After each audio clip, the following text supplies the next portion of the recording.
Kita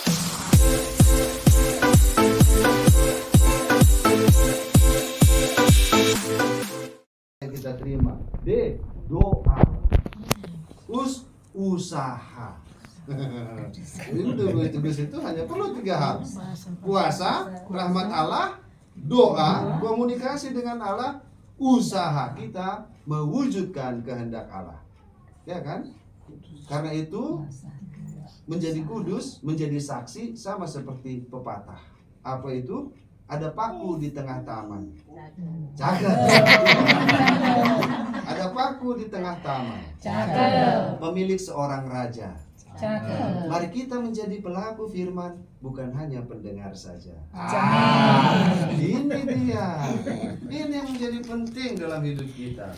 Maka dalam ucapan Selamat Paskah sudah mengatakan sudah pas hidup kita. Karena sesuatu yang tidak pas itu tidak enak. Tidak ada tidak pas, itu tidak enak. Bapak Ibu saudara-saudari nyanyi, kalau nggak pas itu tidak enak ya. Hektis tuang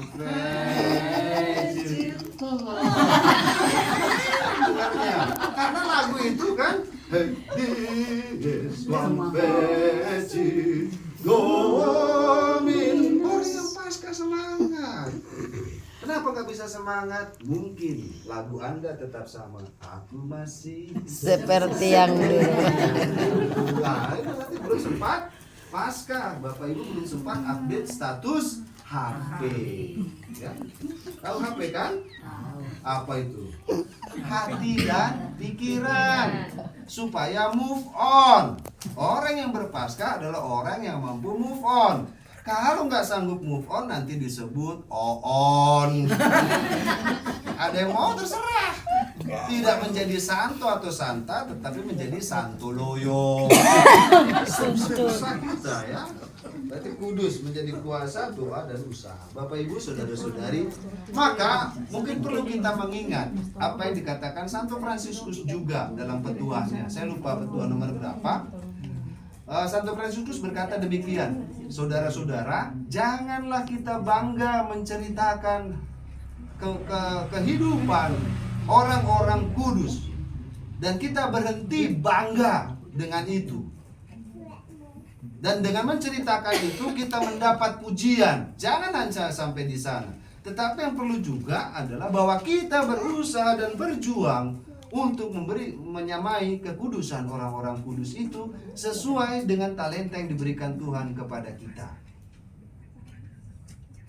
Dan karena itu Fransiskus juga mengajarkan kepada kita dalam doanya di salib, rahmat apa yang penting dan perlu yang selalu kita mohon. Ingat Bapak Ibu saudara-saudari, dalam doa-doanya Santo Fransiskus hanya ada 2 doa permohonan. Ya, kalau kita belajar tentang doa Santo Fransiskus hanya 2. Satu di anggaran dasar tanpa bula pasal 23 kalau saya tidak salah, atau surat kepada orang beriman. Yang kedua doa di depan salib. Itulah 2 permohonan. Sisanya berisi pujian. Allah yang maha baik, sungguh baik, ya. Segala sesuatu baik dan sebagainya.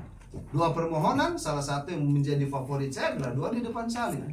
Karena itu sebuah permohonan yang luar biasa bagi saya. Allah yang maha tinggi dan penuh kemuliaan, terangilah kegelapan hatiku.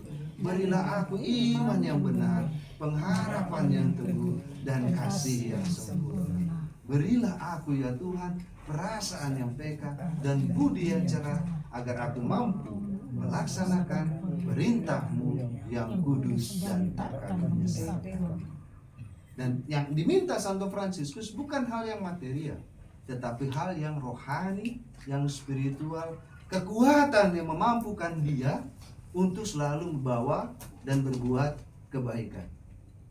Dan di tempat lain Santo Fransiskus menyatakan demikian, saudara-saudara, marilah kita menjadi ibu bagi Tuhan kita Yesus Kristus, mengandungnya dengan hati yang murni dan pikiran yang jernih, serta melahirkannya dalam perbuatan-perbuatan baik.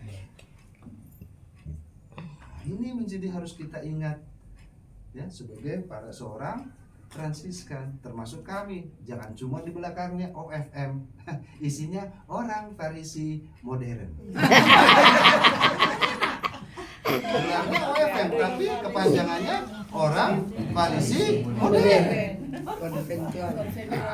Konventualnya nggak ada. Ini berlaku bagi kita semua. Jangan-jangan kita menjadi orang Farisi yang hidupnya tidak punya senyuman, setia nyumbangkan. Bapak Ibu, saudara-saudari sekalian yang terkasih, dalam masa Paskah ini mari kita semakin mempaskan hidup kita, ya, sehingga dimanapun kita berada selalu ada kebaikan. Karena tugas Yesus datang ke dunia ini salah satunya adalah mengembalikan referen kisah penciptaan. Apa referen kisah penciptaan? Allah melihat segala sesuatu baik adanya. Nah, ini menjadi tugas kita. Dan Fransiskus dalam pengalamannya mengalami Allah sebagai yang maha baik. Dalam doa-doanya kata baik itu selalu diulangnya. Allah yang maha baik, sumber kebaikan, segalanya baik. Karena Fransiskus mengalami Allah sebagai yang maha baik. Demikian juga dengan kita. Injil hari ini berkata, kamu juga harus bersaksi. Bersaksi tentang apa? Kisah para rasul berbicara tentang the event of Christ, peristiwa Kristus. Demikian juga kita harus menjadi saksi peristiwa Kristus. Sehingga di mana ada kita, di situ ada kebaikan. Maka jadilah OFS yang alay. Kok alay, Pastor? Karena alay berarti ada love, ada Yesus. Oh iya. Ya, ada love, ada Yesus. Sehingga ketika orang berjumpa dengan saya, orang mengatakan ikan hiu makan badak, I love you mendadak.